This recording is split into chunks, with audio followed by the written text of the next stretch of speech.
Welcome back to Good Teams Win, Great Teams Cover. We've got our NFL Week 13 preview. It was one hell of a Thanksgiving. All the games were bad, or it was mediocre. I don't know, because we're recording on Wednesday as this gets released on Friday. But we hope you enjoyed it, whatever happened. All your bets cashed, hopefully. All our bets cashed, hopefully. And we ate a fuckload of turkey. Joe, how do you think you were going to be cooking dinner, or you did cook dinner? How do you assess your performance? Oh, I've been told it's the best dinner I've ever made, to be honest. It's a round of applause. Selling it at a local Sunday dinner shop in Calgary, so look out. Local Sunday dinner shop. Excellent. Good stuff. Great. We knew you'd do a great job. We're into the rest of week 13, though, because there are a hell of a lot more games to come. So we're here with our standard preview show, but with no guest this week, with it being a seasonal week. I don't know. No guest this week. We've got a guest full picker, but they've just sent the picks in. Anyway, we're going to preview all the TV games, or the main TV games, primetime games, share our best bets, do our full challenge, and then sign off. So should we just start with our Black Friday game then, gentlemen? It's off to Philadelphia. Black Friday on Amazon Prime. It's the Bears, Chicago Bears, 7-point underdogs at the Philadelphia Eagles. Over-unders 44.5. Eagles need some good vibes to ensure it's not bleak Friday. After throwing away a 3-score lead versus Dallas, Philly should still have enough to secure the division, but need to get offense right coming into the playoffs. Do you think we're going to get kind of a response from Philly this week? Because after kind of the first 20 minutes, it was pretty putrid the rest of the way from them against Dallas last week. I mean, you'd think they'll be better. I mean, as long as Chicago don't show them a defensive front they haven't seen before, or their coach hasn't bothered telling them about. But if that happens, all hell could break loose, and they might forget how to run the ball for 2 yards of carry even. So I really don't know what to expect from Philadelphia week to week at this point. They're obviously a very, very talented team, but we've been saying it all. Even when they were 4-0, we were saying, like, this offense is not right. It is not clicking. Kevin Patullo is going to be one and done. I'm kind of surprised he's still in the job at this point, because even had Landon Dickerson saying they were just undercoached for this week's game, and Sirianni kind of said, yeah, that sounds right. And it's like, I mean, that might sound correct, but it doesn't sound right, does it, Nick? Not what you expect at all. Chicago, offensively, I think have been very improved. I think they can cause issues for them here. I think there's going to be a really interesting matchup. I think +7 is an awful lot to give to the Eagles after the way they've been performing on offense. So my lean is with Chicago, but as much as you never know what you're going to get with the Eagles, you never know week to week, year to year, what you're going to get with the Bears. So it feels like very Bearsy to pull the rug out here and say, actually, we are a mediocre team. We shouldn't be leading the division this late into the season. Yeah, 2-8-3 teams going at it here in week 13. I feel like they are crying out for me to bet the Bears with this number as big as it is. I feel like that's kind of where we're at. I think this is the Vegas desperately want us to bet the Bears. Joe, how are you kind of seeing it? It's a trap. We've not had that for a few weeks. Yeah, it's a tricky one. I think the problem with the Bears, and I think this is their proper first real test. Like, you look at they have an 8-3 team, and they've been doing amazing, and they're doing what they couldn't do previous years, was winning them tight games or winning games they should win, and that obviously is a sign of a good team when that is. But when you look at like the wins they've got, it's like the Cowboys early on the season, they've had Raiders, Commanders, Saints, Bengals, Giants, Vikings, Steelers. 6 of them are like some of the worst teams in the NFL, some of the bottom 12, bottom 10 teams. So this is, I think, the first real test of, we've talked about their schedule coming up, having the Eagles, the Packers twice, 49ers and Lions, with Browns sandwiched in between.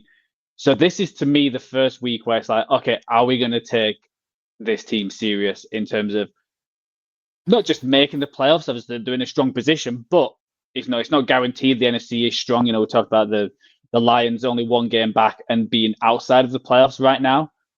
So, to win this division, to be a serious contender for the Super Bowl, which I'm not quite there yet. I think it is, like I said, the wins have been against easier opposition, so I'm not taking light. But if they go out beat the Eagles on prime time, because I think that's another big thing. Get them on prime time. How is Caleb Williams and that team going to cope with the lights on, Ben Johnson being there and being like, okay, this is your big chance to show everyone you have this opportunities. On the flip side, are the Eagles, it was a bad loss against the Cowboys. I feel like they're just like still in second gear, while I feel like the Bears are doing best as they can. The Eagles are like, they could go up a few gears, but I wouldn't be surprised it comes to the playoffs and, they're the favorites to get to the Super Bowl. Just because the team they've got, the offense just feels like if they really wanted to, they could score loads of points, but they just seem to like just do something stupid each week. Now there's been whispers about Hurts you wanting to play his way and not the actual team way. And there's a lot of players being left on the field. There's a lot of opportunities to spread it around, but he's just playing it what fits his style. And I think sometimes, that is a positive for his kind of game, but it's also negative in terms of the offense as a whole. But I think that defense is still good, good enough to beat this Bears team. Like I said, that 7 points, it feels like, as I mentioned, it's a trap. That it feels like, of course you'd bet on the Bears +7 here against an Eagles team who just lost.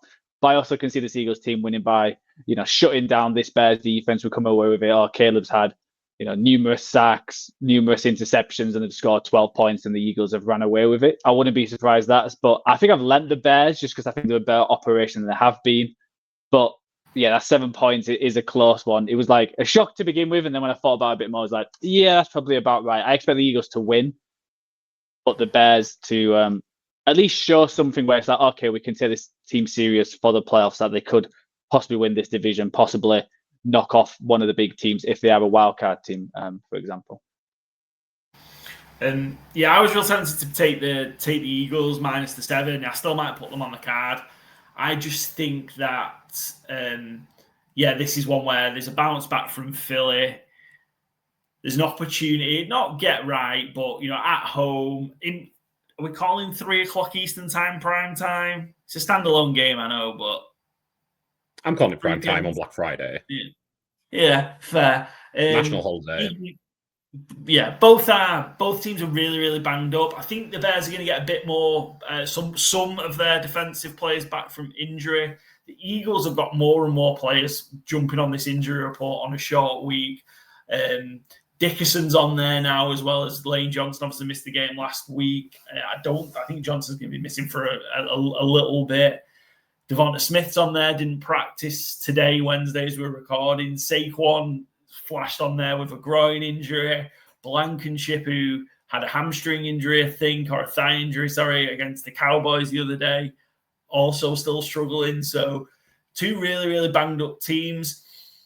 But I just think this is an opportunity for the Eagles to get right, and assuming Saquon is fit enough to play. The Bears are giving up 138 yards a game on the ground. So they're still not quite fixed that rushing defense yet. And this might be the opportunity where we could have a Saquon explosion, maybe explosion relative to how it's been, certainly this season. And maybe this is an opportunity for that running game to get going where everything else could come off it. Yeah, so Bears are 28th. Yeah, 28th against the run in terms of yards per game so far this season. So should be a bit easier for the Eagles to get things moving on the ground. Yeah, definitely. And so I just looked something up. I was just curious because there's always this talk about Caleb Williams. I think he's made an improvement this year. He's not taking them terrible sacks. I know he took one on Sunday when he was the touchdown. But other than that, his escapability is crazy. And I was wondering, how far is he away from this, the 4,000-yard passer in terms of the whole thing? So through 11 games, he is at 2,568. And if you split 4,000 by 17 and times by 11, that's 2,588. So he's 20 yards off the average to get to that 4,000 mark. So that possibility is still there if the Bears fans are hoping out for that 4,000-yard passer. Just thought quickly mention that. 3,968, yeah. Oof, so close. And I love how Joe shared his work in there, like it was a numbers round on Countdown as well. I'm a data guy, love to show the understanding. Show your work in. Excellent. Flip over to the bets. 94% of the money and 90% on the bets is under 44. I'm going against it. Give me the over. I'm going against the public on this one. I think, Eagles will have a much better day offensively. Obviously, their defense is really, really good, but I think the Bears have shown enough to be able to, hold their end at such a relatively low total of 44. So give me some fun relative to where the Eagles have been the last few weeks. But I think over 44, I'm smashing that again. All the money's on the under, so I'm just going to flip and go to the over in this instance. What have you got, Byron? Yeah, Joe mentioned Caleb Williams' escapability, maybe throws a pick or two. I think it's in play as well. I'm going Caleb Williams throw an interception at even money. Again, I think those Eagles linebackers by and large have been balling out the last few weeks. N'Kobe Dean, Jed Campbell, and the guy from the Saints who was great last year, Zach Bourne. I think they've been all over the field. I think they've been really, really good. Cooper DeJean always likely to pick one and take it. So, yeah, I think with Caleb's not quite as reckless as last year, but reckless style, I think if they get themselves behind here, I can see it's coming too. So, yeah, Caleb Williams, anytime interception for me, even money. Joe? Yeah, I've got Luther Bird in the third to get 50+ receiving yards at 23-10. Just looking at the Chicago offense, it's rounding up like what we expected at the start of the year, where they've got so many targets and they've got so many players who can throw to. The last 2 games, he has caught 3 receptions, been targeted 5 times. So he's been targeted and they are spreading it around. So I just think the Eagles, defensive backs are going to be focusing on Romadunze, DJ Moore, the fact that Colston Loveland has stepped up the last few weeks as well. So that's something else that got taken into effect. So I think Luther Bird could be that kind of wide receiver who sneaks into the cracks where he's against the undrafted Jackson, whoever their second, third cornerback is, who's been torched most this year. So I think he could be targeted and get to that 50+ reception yards.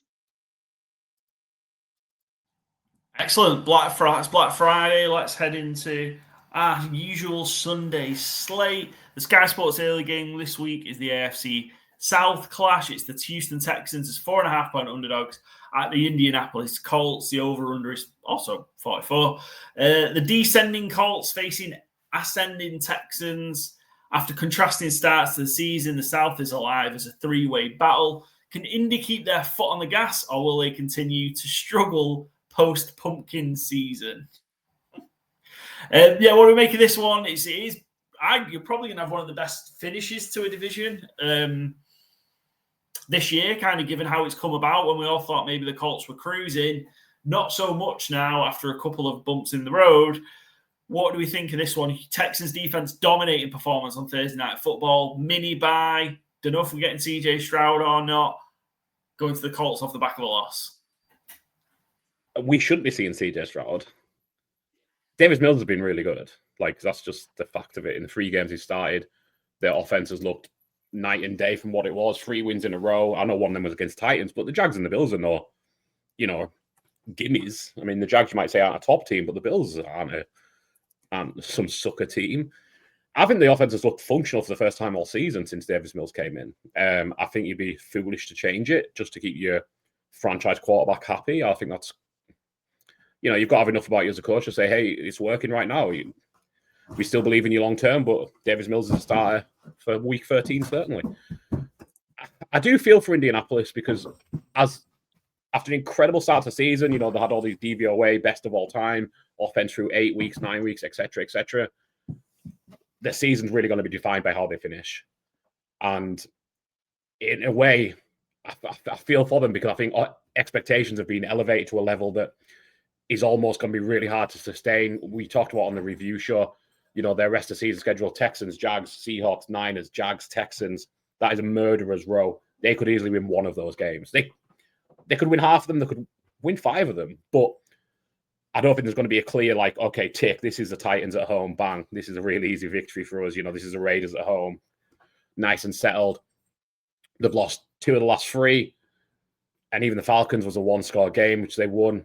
I just really worry that, I don't say the wheels are coming off, but maybe they're just going to hit more the natural level than this elevated level they were weeks 1 through 9 of the season. And I always hate, the Texans and Colts might finish with roughly the same record, but because the Colts started so far ahead and the Texans started so far behind, it's going to seem like such a failure for Indianapolis. And, we talked about maybe it'll be a clean house come the end of the season. if they don't make the playoffs after this start, I think there's going to be a lot of questions asked. I do like the Texans this week as well. Plus 4.5. I think Nico Collins, Sauce Gardner is going to be a really interesting matchup. I think that's going to be a direct shadow situation. And Nico Collins doesn't get slowed down by many shutdown corners. So I give the advantage there to the Texans. And I think Davis Mills kind of got the right attitude of I'm just going to force feed him. I'll have enough time. I'll set my feet and just sling the ball at Nico Collins. I think that might be enough to win the game this week. Yeah, I think maybe there's that bit as well. Like, I think we did a good job in terms of saying, like, we were impressed with the Colts, but, like, not to get too crazy about them, kind of in the start of the season especially. But the NFL schedule has a funny way of just evening things out. And obviously they were beating up on all those bad teams. A couple of good, decent wins, but nothing crazy. And then obviously, come up against one of the best team they've played, arguably, in the Chiefs. And come up short. So we'll see. But I think this is a real tricky one for them. Houston have won on their last 3 visits to Indianapolis outright. I really like the Texans here. Joe, where are you at with it? Yeah, I'm in the Texans as well. I think it's going to be a low-scoring game. I think the Texans' defense is probably, other than the Broncos, is the only defenses where they're going to show up every week. You know what you're getting. You know they're going to, get a number of sacks. We talked about Indy's O-line. They crumbled a bit against the Steelers, and they didn't do too much against the Chiefs either. And the Texans have got a better defensive line than them. Will Anderson and why is his name escaping me? Connor. Yeah, they're just they're just. It's incredible how amazing they've been. I think it gets, because they're playing in Houston, how amazing they've been playing. Like, their pressure is just them two is more than what teams have got. They're just in the backfield constantly. So I think the Texans are going to keep it tight. I also would have been. The only thing I struggle with is that Texans offense is still not quite there, and I think this Colts defense is. It is, they managed to keep the Chiefs, even with all them yards, not too many points. And I think they can do that for this Texans too. So I think it's going to be a close game. I wouldn't be surprised if the Colts sneak this one by 3 points and they try and lean on Jonathan Taylor. And they might not get much, but just, restrict the mistakes from Daniel Jones, because I don't think this Texans team are going to blow you away on offense. You need to just stay in this game and just take the points where they can. And what they did against the Chiefs is even when they got that lead, they just couldn't keep the ball. They just couldn't just sustain drives to help the defense out. And they might struggle with the Texans as well. So I've lent the Texans just because it is 4.5 points. But I would, I think it's going to be a lot. I'm definitely would go the under, and I wouldn't be surprised if the Colts sneak this, because it feels like the Colts need this game, like you mentioned, with their, with their schedule. You need to beat the Texans at home to at least get that one up, and then you are 9. You are 3 games ahead of the Texans with not many to go. So I think they desperately need this game. Just to put that in, like I said, when you look at the Jackson's schedule, it's not too crazy. So I'm going to Texans ATS, but I wouldn't be surprised what the Colts do, because I think they can probably put up 15 to 20 points, and then can Davis Mills, CJ Stroud, can they do something similar? But I'd definitely go in the under of 44. So just flip it over for me, Joe. Let's have a look at our bets. I agree with you on the take. Texans plus 4.5. I'm expecting lower scoring. I think the Texans defense will hold the Colts offense in check. The defense is just too good. And I like more than a field goal. So give me the Texans. Whether they're going to win or not, I'm not too sure, but I like the 4.5 in it to be a close one. Stroud's back in practice today. It's probably an indication that he's going to go back to CJ Stroud. They did say practice, but he hasn't cleared the concussion protocol, which, that probably means he's just got the one step to take, I guess, the final thing to tick off. I think it's a bit of a fool's errand, and if they lose this game, it's just going to create a quarterback controversy. I'll let itself out naturally, I would say. Never thought I'd hear the words quarterback controversy and Davis Mills together. He's really put his neck on the line this last 3 weeks, and all the better for it. What a neck it is. Byron? Nico Collins, anytime touchdown scorer. Like I said, I think Davis Mills is going to pepper him. And it's only 5-4. Obviously, you'd like a bigger price on a touchdown scorer, but I think he's pretty solid at scoring touchdowns, Nico Collins. And I think he's ultimately a better wide receiver than Sauce Gardner is a cornerback. I like Sauce Gardner plenty, but I really like Nico Collins. I think he's I always just think he's a dog. He reminds me of Julio Jones. He will body you out. He will run over you. He'll kind of do everything you want in a wide receiver. So, yeah, give me Collins anytime touchdown, 5-4. Do you worry if CJ Stroud does come back that, it feels like their connection wasn't quite there compared to Davis Mills? I do, yeah. I might revisit if we get news that CJ Stroud is going to start. I wouldn't be as keen at 5-4, certainly. I'd want longer odds. And ironically, it'll probably go shorter because it's CJ Stroud. Everyone likes the starter. And just for my bet, I think I would like CJ Stroud in with both QBs throwing 1+ interception at another 23-10. He's had 5 interceptions of the season. Daniel Jones has had 7. I think just the defense to play an opportunistic defense, especially that Houston one. So I think I'm fairly confident probably Daniel Jones will throw one.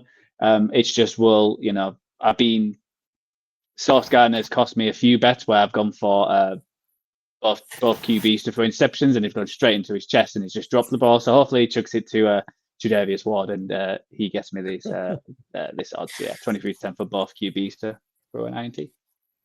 More reliable, of course. Yeah, just a quick one more than that. So I mentioned Texans won the last 3 meetings in Indy. Colts have won 8 home games in a row. Back end of the season as well, went and picked a couple. So 8 in a row. Strong team at home in Indy. See if they are this week or not. Sky Sports late game. It's the Buffalo Bills.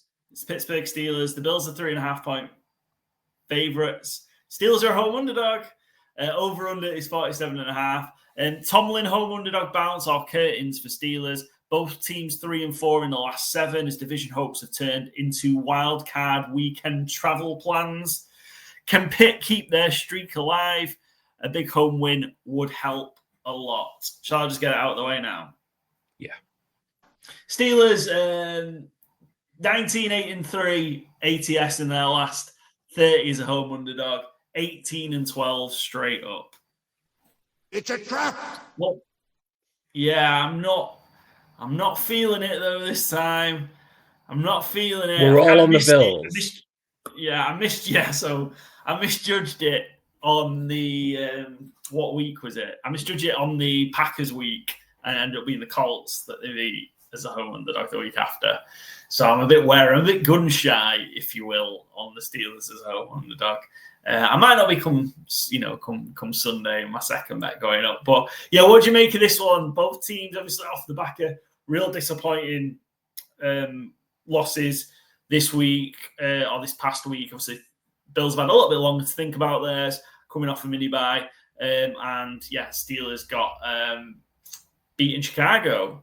What do we make to this one?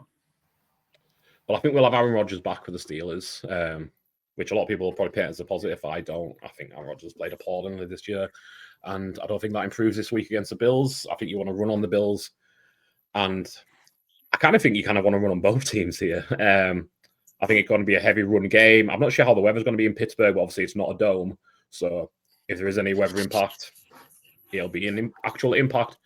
So yeah, I think, Steelers will go behind Gainwell and Jalen Warren. I think James Cook will be, riding the rock for the Bills. I think the Bills have got such a higher ceiling than the Steelers that for me, it's hard to see past them. But again, a bit like talking about the Eagles earlier, obviously a very talented team, but it's just so hard to trust them week to week. I mean, that's kind of for both of these teams. That Steelers defense turns up every other week, it feels like. Maybe that means it's due to return this week at home. TJ Watt can get cooking again, but I just find it so hard to have any faith in these two teams. I'll trust the Bills because I think they've ultimately got they've got the quarterback, but I think they've just got the higher ceiling overall. Just signed Brandon Cooks as well. So what good that does them. Very weird wide receiver group. Never seems quite right. Coleman was a healthy scratch again, wasn't it? 2 weeks in a row, yeah. So 2 weeks in a row now, yeah. That is a serious wasted pick. It's looking like in the same range as Lad McConkey, which certainly doesn't look like a wasted pick. Yeah, not great. Brandon Bean actually was on called into Buffalo radio at the start post-draft because they were criticizing his lack of support for Josh Allen, yada, yada, yada. He's like, well, we've scored 30 points in 8 games in a row. How can you say yada, yada? And then, Keon Coleman's out the lineup, mate, and none of your receivers look like they know how to catch a ball or certainly dominate a game. So, yeah, I think that's a very valid criticism. I'm still leaning Buffalo. I think they'll win this game. Interestingly, they have a terrible record in Pittsburgh. They won in 2019, the last time they visited, but prior to that, the last time they won was January 9, 1993. And I know what I'm wondering. Number 1. Joe knows what I'm wondering as well. What was the UK number 1? Not the last time, because that was in 2019, and none of us know any of the songs from 2019. So, what was the UK number 1, though? 9th of January, 1993. Joe, were you alive? Yes, I was one and a bit. One and a bit. January 8th. I feel like 93 we've had before, but I feel like later in the year, it's maybe one from the 93 one. This was a playoff win as well. Yeah, I feel Mr. Blobby was the 93 one, but that must have been for later in the year. Christmas 93, probably, yeah. Yeah. It's January 93. Give me...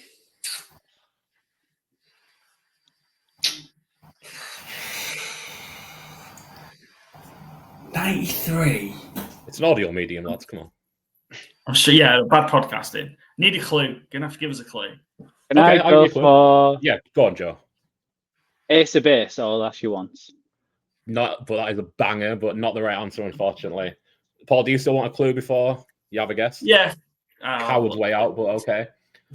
This is the only single ever to have topped the US, the UK, and the Australian singles charts for at least 10 weeks. 10 weeks? It's not Bryan Adams, is it? Oh, it is 91. Right. What was it? Yeah. 10 weeks? 10 weeks. So I'd covered, I assume this was during its run, so maybe Christmas 92. No? Is it Boys to Men? It is not Boys to Men, no. Right. Got some bangers. Yeah, I don't know. I can't think. I'll give you a clue. I'll give you another clue, okay? Okay. I think you can get this. The UK movie at the time that was number 1, this was the song for it. Oh, is it Whitney Houston? Have we Bodyguard. done this one? Of course it is. Whitney Houston, I Will Always Love You.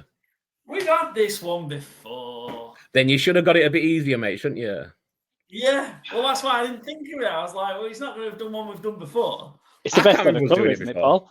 Number 1 cover ever. Top cover ever. Based on numbers alone. Hell. So yeah, how are you guys feeling about the game? Yeah, it's funny. So you're talking about the Bills receivers, and that like they're not getting open. But when you look at the Steelers, like other than Washington just playing against boys, boys to men, boys against men, like their leading receivers, DK Metcalf, and he's got basically the same as Shakir, and he's questionable. Obviously, he didn't play on Wednesday, and again, it's one of them weird wide receivers like. Is he actually better with Rudolph rather than with Rodgers in terms of, getting up and getting the ball? So I'm leaning the Bills. I think this is going to be a number 1 Josh Allen where they need to win it. Josh Allen scores, goes Superman against the Steelers. It feels like a big game. It's not one of them where he's playing like a random team at 1 o'clock and not on the TV. It feels like the Bills Steelers is a big game for both teams. They're both needing that bounce back win. So I think the Bills are going in. He's a quarterback. I don't think the weather's going to affect him as much as other ones going to Pittsburgh at this time of year. Plays in Buffalo, which could, arguably just as bad as conditions. So I think this is going to be a Bills win and worry for the Steelers when they're down again to the Ravens, who we all think will pick up a win. Yeah, I'm with you. I'm going. You want to flip to the bets? Yeah, I'm not going Steelers. I'm not going to flip to the Steelers plus 3.5. Bills minus 3.5. Steelers have got some bad injuries as well this week. Or the lines are getting weaker, I think, as well. Not that these players have been particularly impressive, but Broderick Jones out, Derek Harmon out.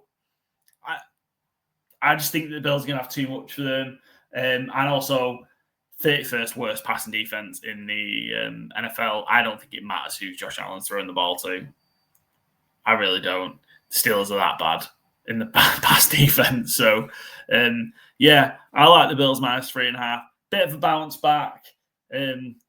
Maybe try and put a little bit of pressure on the Patriots for Monday Night Football. But, yeah, I like the Bills minus 3.5. Sorry, Mike Tomlin. Like I mentioned earlier, I think a lot of rushing in this game. James Cook over 17.5 rush attempts for me at 10-11. I think let James Cook be workhorse running back. It's what he's good at. I don't know why they're so loath to do it so often. He averages 18.1 attempts this year. I think that is kind of the baseline I would set for this game. So, yeah, over 17.5 for me for James Cook. Yeah, I do like that one. I might look at his receiving numbers as well. I think there's going to be a lot of dumps off and that kind of thing. But I've gone for Josh Allen 2+ TDs in terms of him running in at 11-2. Obviously not as high as the tight ends we'd love to promote here, especially me. Good teams win, great teams cover. Who's we? It's you. Well, you keep jumping about. So yeah, with Josh Allen, I think he's going to score a few of them where he just rumbles in. Where again, it looks like him and Darnell Washington are grown men playing against boys, where it feels like people can't take him down. So I think it's going to be a big Josh Allen game with at least 2 touchdowns for himself. At least 2. Love it. Excellent. Any more for Bills Steelers? Nope. Sunday Night Football. It is. Stinker. Broncos at Commanders. I mean, it is. I don't know. It is an over-under 43.5. Broncos are 6.5 point favourites on the road. We're waiting all day for this. Is that what we're waiting all day for? Broncos look to extend their win streak to 9. The Moribund Commanders want to look competitive before the end of the season. That seems about the height of their goals. 6 defeats in a row for DQ's team as this sophomore slump gets worse by the week. Coming off the bye, will there be any rejuvenation in Washington, or is this just an easy road win for Denver? Paul? Thanks for that, Baron. Easy road win for easy road win for Denver. Joe, flip to the bets, Joe, for us. Easy road win for Denver. Broncos -6.5. Yeah. 77% of the money, 77% of the bets on the Broncos -6.5. I just don't think they're messing around in this one. Commanders have been awful. They're playing just for next season. It's been a disaster, as you mentioned. Such a great year last year, and then obviously it's just fallen apart this year. Maybe maybe the Commanders just skipped a few steps, getting to the NFC Championship game last year. Because it don't look good for the Commanders, and this might take a bit of work to kind of get back to it. But yeah, I think the Denver Broncos are going to keep on rolling. I really do. Bit of an easy one. I don't think it's going to take the fourth quarter heroics from Bo Nix. The defense will just shut things down, and it'd be an easy win. I'm thinking low score, and I might double it up with the under as well, because I just can't really see how the Commanders are going to score 10 against the Broncos. Yeah, I'm really struggling to see that. I feel like it'd be 28-7, 31-10, something like that maybe, and a real easy road trip for the Denver Broncos. Those numbers you picked as well, because I've gone Commanders under 14.5 points at 2-1. Like we say, Commanders dead on arrival. Kind of this last 6 weeks, lost every single game. Three of the last 4 they've gone under 15 points. The only one they got over that, they got 22 in a 44-22 shellacking from the Lions. I just don't see them troubling Denver. Denver have got a really good defense. They've got 3 players who are trying to get double-digit sacks on the year. So, yeah, I think I just don't see where the Commanders are going to score 2 touchdowns from, really. Pat Surtain was limited in practice today. I don't think they're rushing back for this week, but I mean, if it's in play, that's another kind of preemptive nail in the coffin for the Commanders. And I just don't see them being competitive in this game. So I like the Broncos to cover the spread at 6.5. And yeah, Commanders under 14.5 points at 2-1 is my bet. Yeah. Mate, did you see what I said? Jaden Daniels trained today, practiced today. He's due to start next week. Next week? Mm-hmm. Okay. Yeah, I don't think there's any chance he plays this week, but yeah, he's going to expect it to start week 14. Sit him. Just sit him. Don't even risk him getting hurt. Yeah, I don't quite understand it, I will say.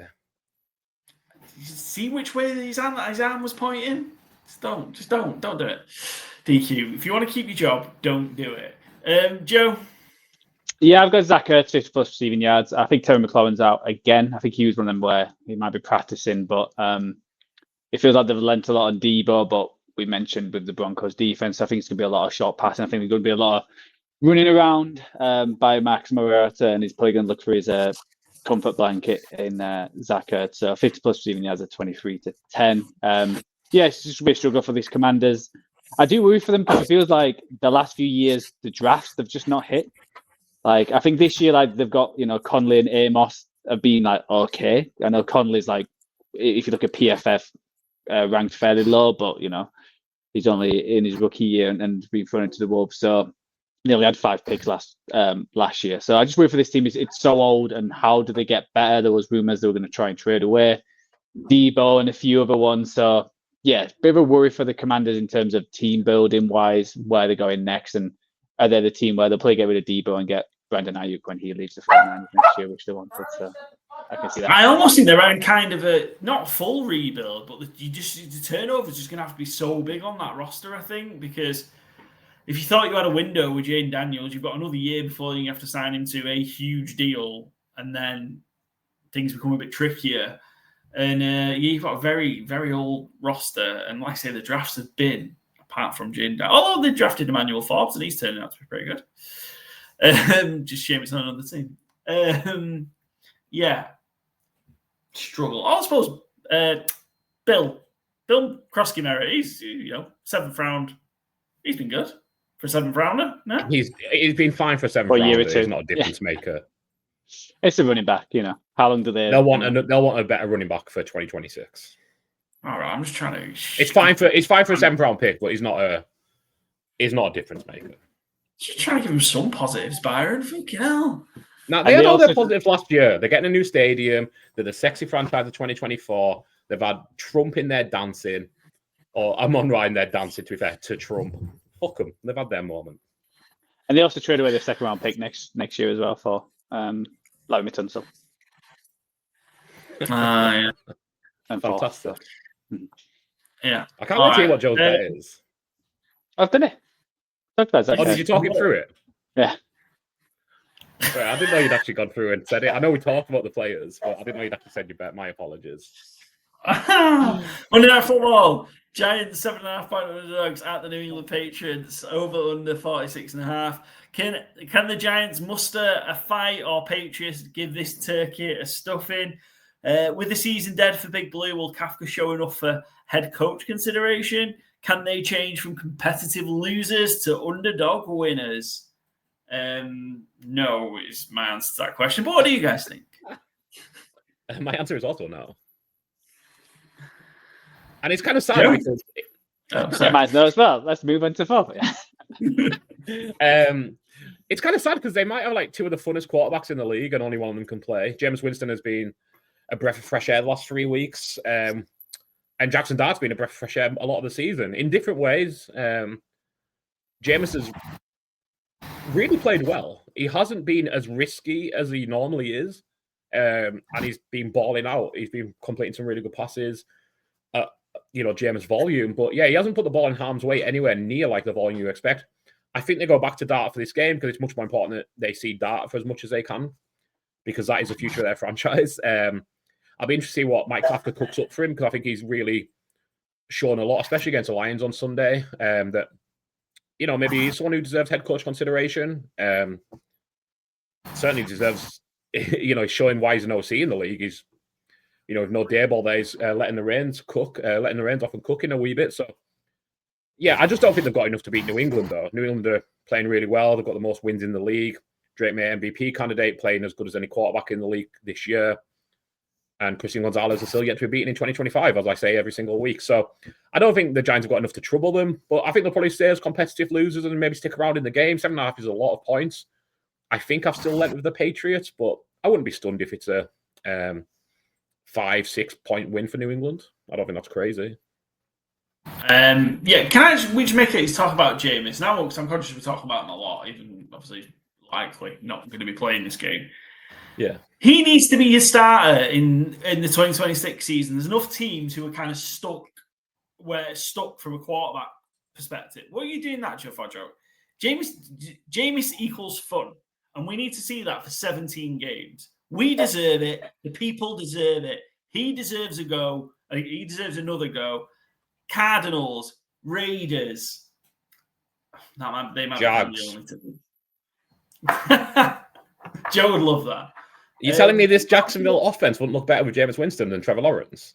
I think it probably would. Those are probably the two, actually. Minnesota.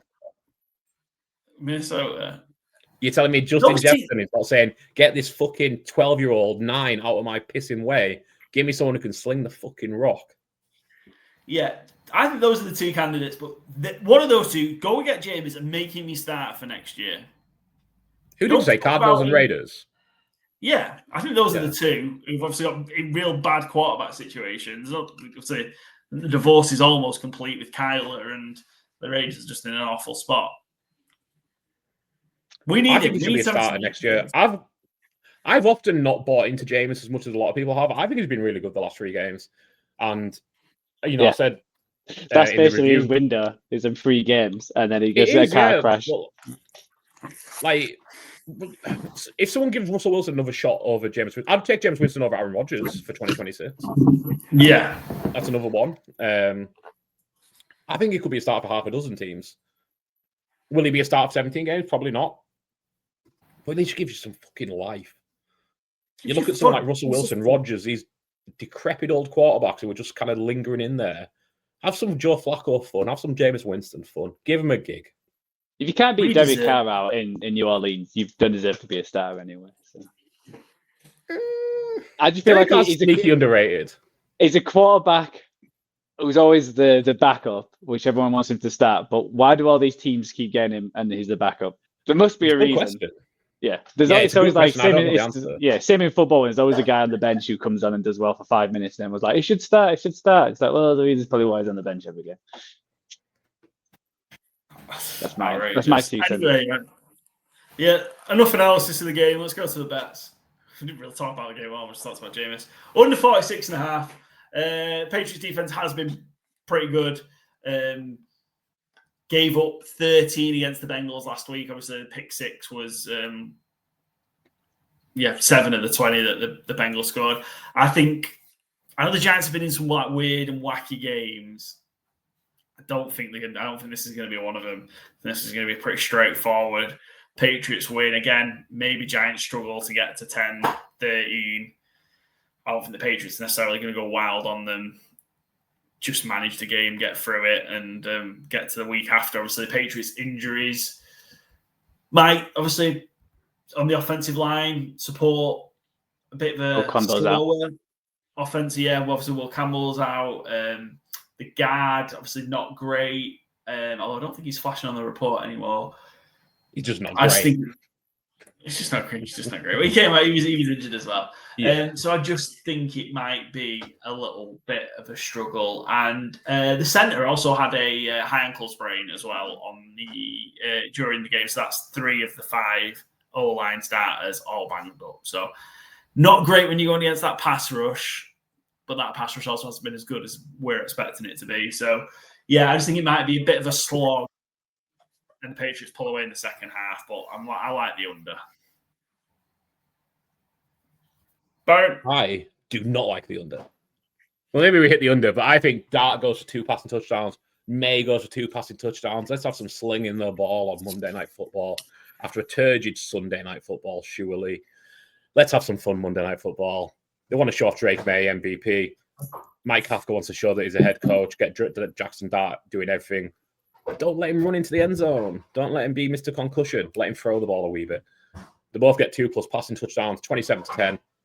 I mean, that only takes us up to 28 points, so we still well hit the under. Just have those 4 passing touchdowns. That'll do for me. So, yeah, nearly 3-1, I think, is a real nice bet on 2 quarterbacks in good situations. Monday night's been pretty putrid so far as well for over-unders. Unders 10-5 on the 15 Monday Night Football games so far this season. Also 15 because it's been the double headers. Yeah, that is pretty rancid. 4-8 on Sunday Night Football. 8-4 on Sunday Night Football unders as well. We've had a rough prime time run this year. Luckily, we've got like 12 primetime games this week, so it can surely even out. 25-15 overall for primetime games. Oof. Unders. Anyway, Joe? Yeah, I've got Ramondre Stevenson, anytime touchdown scorer at 21-10. It's still confusing why they keep. I know he came back last week and they just keep giving him the ball quite a lot and not giving it to Trevor Henson and feeding him. So I think they're just going to continue that way. So this could be a week where we talk about the Giants' run defense being shocking. So I think this could be a big game, and just because of the odds at just over 2-1, I think Stevenson is normally the bigger back. They give it to near the goal line. And Henderson's probably the third when you looked at it last week. I know Paul wasn't happy about it, but yeah, Stevenson anytime touchdown scorer 21-10. Another shout. Wan'Dale Robinson is the 9th in receptions and yards as well. Just wanted to give him a shout out. That I'm not surprised. He's really shot up in yards this year relative to his receptions, because I think last year he was like top 15 in receptions, but like 40th in yardage. Whereas this year he's actually really been used down the field as well. I mean, it's triple digits last week, wasn't he? Triple digits in the first quarter. Mm-hmm. Yeah, I can't remember the exact number he ended up on, but I remember he was 156. He was flying 156. Yeah, good for him, because is he a contract year running wide receiver as well? I believe he is. So yeah, the big wide receivers are going to be Alec Pierce and Wan'Dale Robinson, just as we all expected. This feels like Wan'Dale Robinson feels like someone the Jags are going to spend a lot more money than they should on. Christian Kirk. Yeah. Christian Kirk was fine. They just spent $10 million on Diami fucking Brown. That's a disgrace. Yeah. Christian Kirk was $17 million. That's okay. Yeah, I'll forever fight Christian Kirk's corner. Wan'Dale Robinson's a lot. Yeah. Also, I think just so far, just for the game against Dallas in week 2 and that game last week against the Lions. Yeah. And that'll be it. Yeah, I'm sick of this pissing about with the running backs and the Patriots as well. They had 12 plays inside the 5-yard line. The Bengals had two goal line stands on them. They didn't run Henderson once. Yeah. And they couldn't get him. And I do think it's interesting we talk about like free agency as well. At the amount of money he's going to get, wouldn't you think you'd be more likely to, you'd hope you're going to get 2 Dale Robinsons, not just 1 Dale Robinson. Move on. 4-4 challenge. Jesus Christ. That one's coming back for free agency, don't you worry. I can't wait. And the draft. Fantasy football drafts when we do them and stuff like that. Yeah, I look forward to hearing those gags multiple times. 4-4 challenge. Shout out Dom, our friend Dom. He did our 4-fold this week with some slight restrictions that we're not going to adhere to, so sorry for that, mate. I set you up there a bit unwittingly, but yeah, Dom's got his 4-fold. He's gone for the Broncos as his favorite, Texans as his underdog, Niners Browns over 37.5, and Patriots Giants under.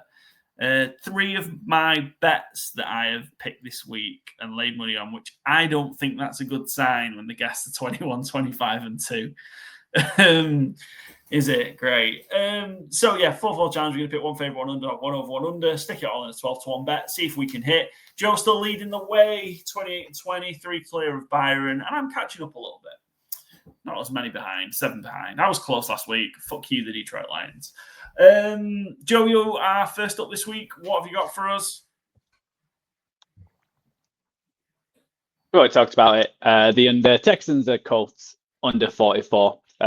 I didn't have loads of unders, so I just wanted to get this one done because I feel this is probably the strongest one I feel about, especially being at 44. I think the Texans offense will not do much. It's more, the Colts offense are the high scoring one, which is probably bumped you up to 44, but I'm banking on that Texans defense to continue its run of suffocating offenses. Excellent. Byron?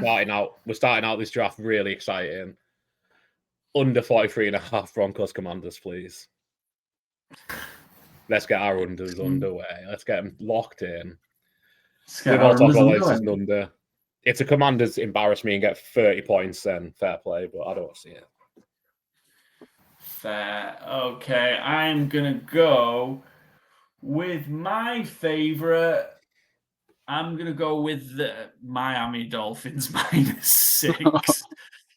Dolphins at home to the New Orleans Saints. I think the Saints might be done. I hope so if you're taking Dolphins -6. Yeah. As in, like, I think you might be Paul if Jenny hears about this. Yeah.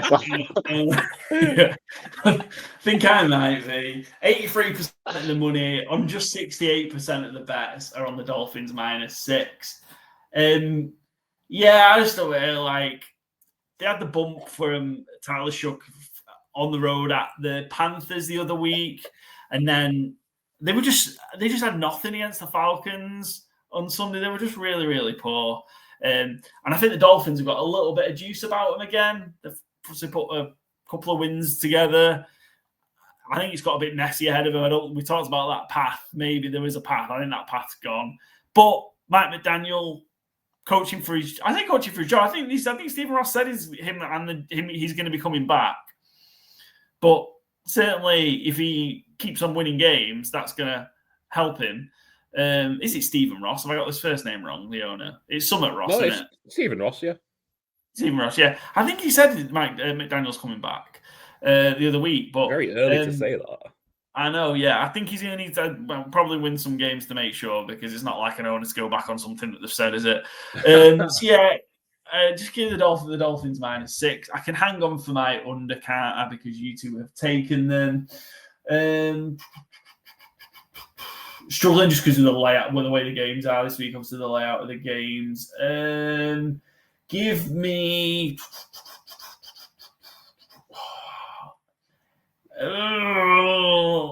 What am I doing? Give me. You need a bathroom break. Are you okay?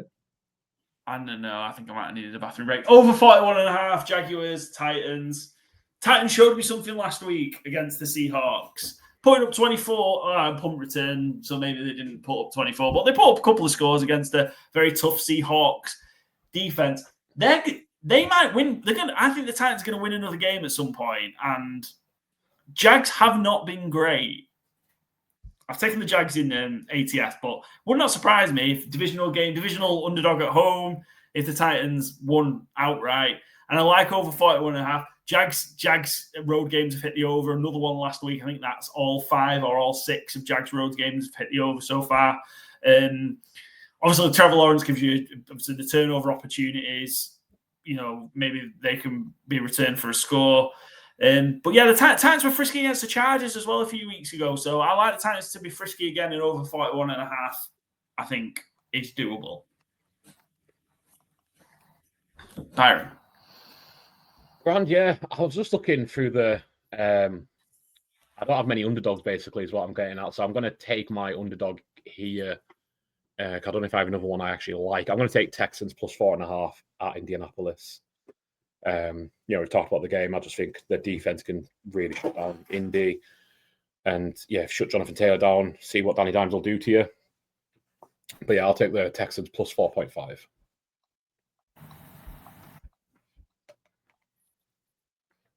I was hoping that would come back around. That I don't have many underdogs as well. I'll go my favorite first. It's a gamble just with the amount of points, but just what I saw on Sunday and what I saw on Monday, I think the Rams are going to absolutely destroy the Panthers. If the 49ers with that offensive a performance, which wasn't great. It wasn't bad, but it wasn't amazing with all the turnovers. I don't think Stafford's going to be turning the ball over as much, and I'm curious how the Panthers' injuries are, because they had quite a few big injuries on Monday night and with a shorter week. So I'm going to Rams minus 10.5 against the Panthers, because, like I said, just how good they were, and how good they were against the Bucs as well. I think that was one of the most impressive performances this year. Just how they just dominated that Bucs defense, where you don't expect that with a Todd Bowles defense, but the Rams could do whatever they really wanted to. And yeah, it wasn't an over, because I think they just said, this is too easy, so we don't need to try that hard. So I'm going to Rams minus 10.5. And then I'm going to go over. Which one do I want to go? You know what? I'm going to do it. Let's get ready to rumble!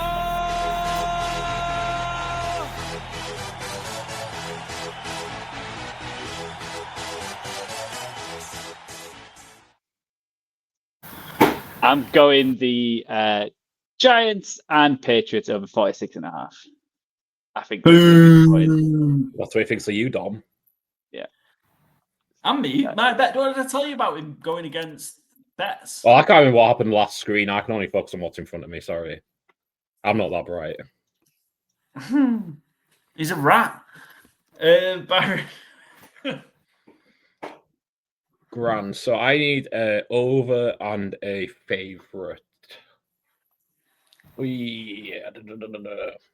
Oh, let's go crazy. Okay.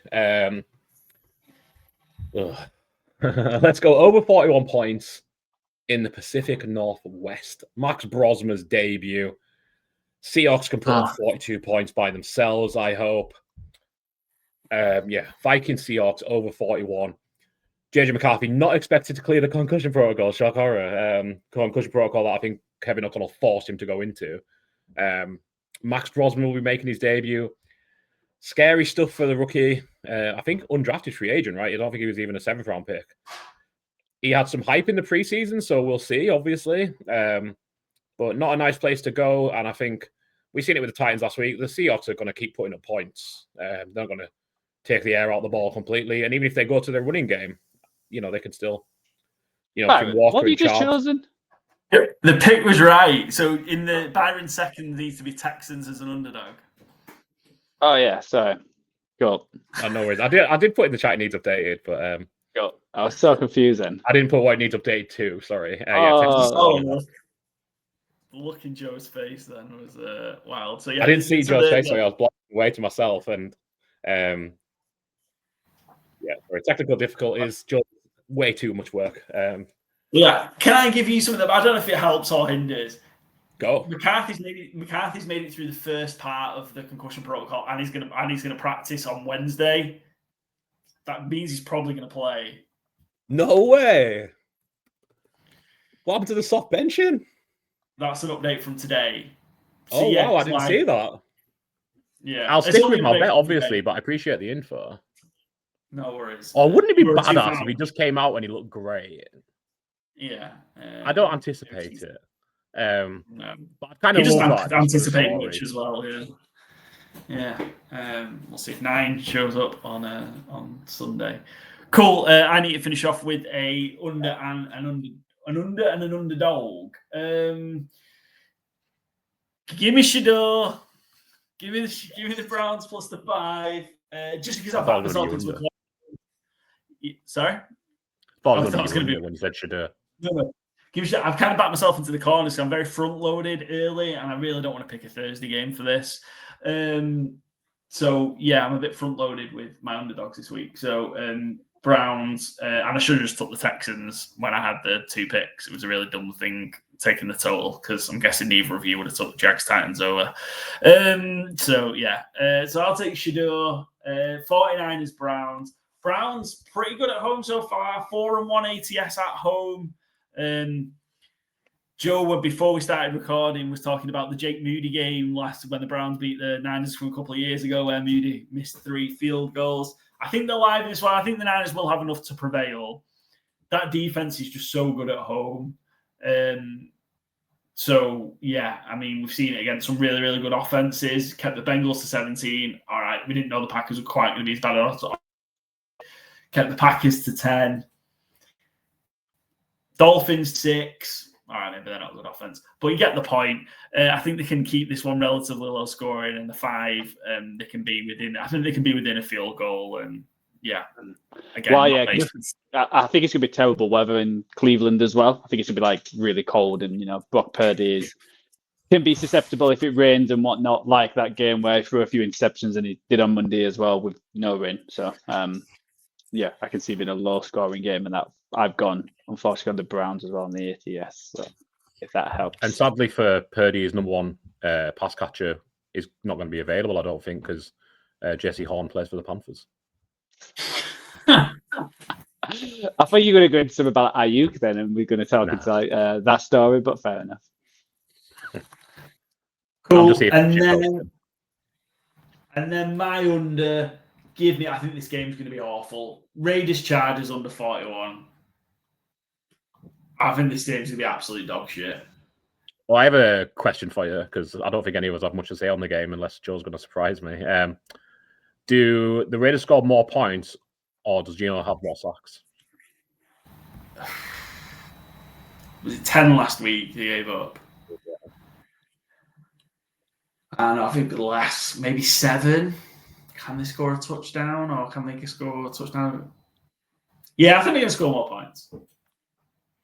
Barely. That'll be a win. Stick it to Chip Kelly on the way out.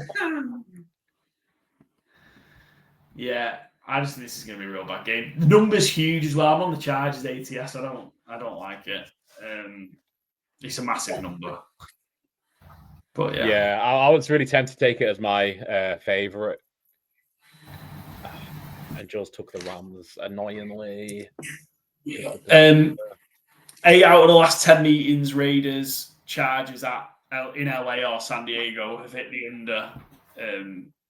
Yeah, that's where I'm at with that one. Grant, I'm going to go another game we've already talked about. My apologies. Give me the Broncos minus 6.5 as my favorite against Washington. Again, I've got it as the under as well. Oh, I've just realized. What am I doing? Doubled up. He's feeling the pressure of Paul coming back. He's feeling the pressure. I hate so many of the favorites this week. I hate so many of the picks of this. I think Vegas got the line so good this week. Like Seahawks at 10.5. It's like, it's probably Seahawks is a good one. Chargers 9.5 is probably a good one, but like it's just such a big number. We just seen the Seahawks against Titans fail to cover. Yeah, let me double up. What a fool. Washington in the over. Get your double on. Joe, finish off. You need a underdog. Yeah, and I hate my underdogs available because I've got the Bears, the Jets, or the Raiders are the only ones I've got on the ATS, which I hate every single one of them. I might do something. Guarantee yourself a 1 win. That'll be a clever way to play it. I never thought about that to keep it. You know what? We're not doing it. I'm gonna do something which I'm going against what my ATS pick. I'm going Monday Night Football. I'm going the Giants plus 7.5. Okay. Let's just do that. I think second time you've done this season. Yeah, no. I just don't like the other ones. The other ones I'm not going to Jets, against the Falcons or the Raiders, but I've got more confidence in the Giants being 7.5, maybe lose by a touchdown, but still cover. So we'll see if that double can come. And double up as well. Double up double up Monday Night Football. Oh, that is putrid. Excellent. We'll see. Joe, you're the only one that's hit one of the fourfold so far, so we can't really. I don't think this week's your week though.